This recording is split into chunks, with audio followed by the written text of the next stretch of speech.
In this video, I'll be going over how to get all boss skill points in the PoE2 Atlas tree and my recommendations for them. The method to do this has changed a bit with the 0.2 update, so I'll be explaining that in detail, and of course keep in mind that with this being an early access game, anything I say here could change with a future patch or update. If that does happen and anything significant changes, I'll try to pin a comment below with that information. With that out of the way, let's get into it. The boss skill tree focuses on increasing both the difficulty and rewards of bosses and boss maps on your atlas. Bosses are one of, if not the best source for loot in the game, so this is something you may want to focus on to a degree, especially if you're in a position where you can pretty easily handle the increased difficulty that comes along with it. You will acquire skill points in pairs of 2 from skill books dropped by bosses. Your first skill book should drop when you defeat a boss that's in a map that's area level 79 or higher. This equates to a tier 15 map, assuming you have no modifiers that increase or decrease the area level. In my case, I had a tier 14 map that was irradiated, thus increasing the area level to 79. Just make sure once you've loaded into the map your area level is at least level 79. To get your second skill book, you will need to spend your first set of points in the boss tree and then defeat a boss at area level 80 or above.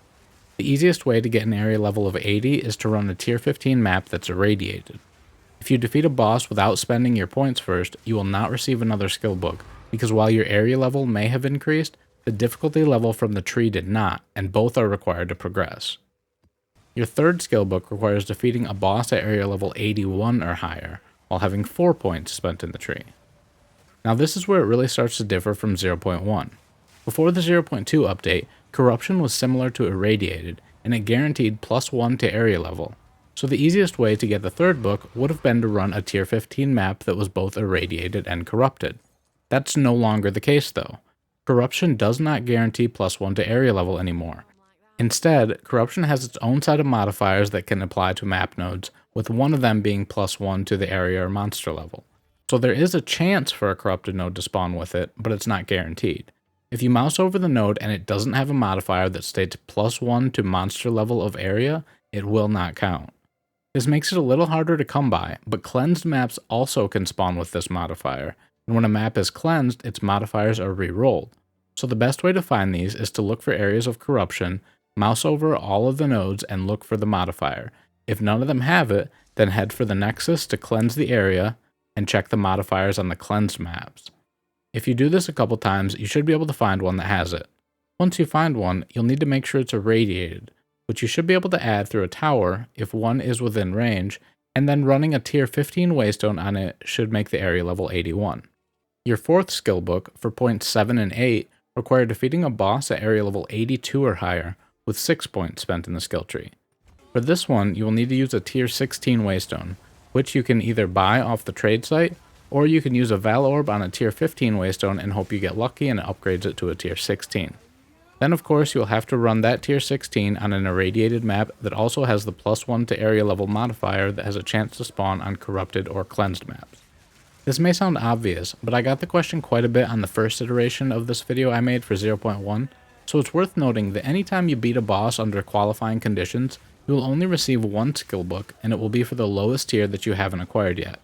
So for example, if you've already acquired and spent your first 2 skill books, meaning you have 4 points, and then you defeat an area level 82 boss even though you only need an area level 81, you will get your skill book 3 and you will need to then spend those 2 points and defeat another area level 82 boss for the final book. It would not mean that you would need to go back and do an area level 81 since you skipped that. It's just based on having all of your points spent and being at or above the corresponding area level.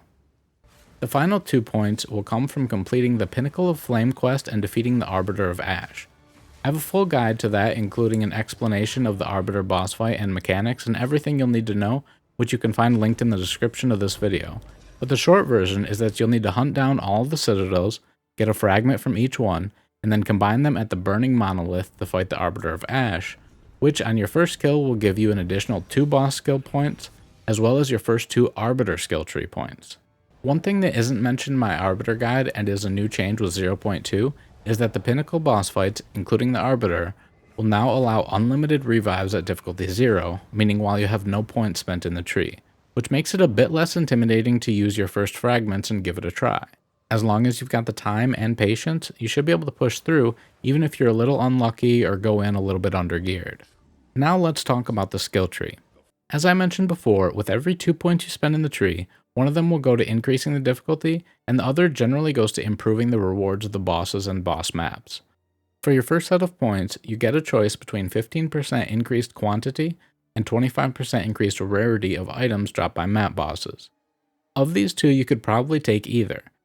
I personally went for quantity because I figured we have more sources of rarity with it on our gear than we do for quantity, but they're both decent in my opinion. Your next 2 points, if you follow the structure of the tree upward, would go to Radiant Waystones, increasing the quantity of Waystones dropped by map bosses by 10%. In the game's current state though, this is one of the least valuable nodes in the entire tree. Waystone sustain isn't really an issue with 0.2, so taking this feels kinda pointless. If you only have 4 points, I'd actually use them to get whichever node you didn't get the first time around, so now you'd have both 15% increased quantity and 25% increased rarity. For your third set of points, you'll probably want to remove it though so that you can get one of these 4 middle options, which add one of the following to all boss maps: an Essence, a Shrine, an Asmeri Spirit, or a Strongbox. This will somewhat come down to personal preference as well. I went with Directed Worship for an extra shrine because I've been putting points into shrines in my normal Atlas tree to increase their duration and effect, and little feels better than getting the movement speed shrine and 1 or 2 others alongside it and then just plowing through the map. Essence would be my next choice because in their current state, strongboxes aren't very exciting unless they are unique, and the Asmeri Spirits kinda suck. Supposedly those are getting buffed in an upcoming patch though, so in the future that may be the way to go. And this is becoming a bit of a theme, but your last 4 points really also depend on how you prefer to play and what kind of maps you're usually running.